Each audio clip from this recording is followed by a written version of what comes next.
For this DIY, so you need a pair of boots like these. You need flat back jewels, and you need a crystal pen. I'm going to be working with these size pearls. I'm going to go ahead and actually select a whole bunch of them. My son's going to help me pick those and put them in here. While he's doing that, I'm going to go ahead and get started. How am Mom? What you want to do is grab a pearl, apply this amount of glue on it, and just kind of spread it out.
So this is the final product. And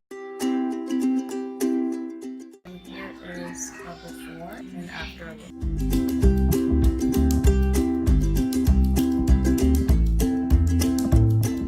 I love how it came out.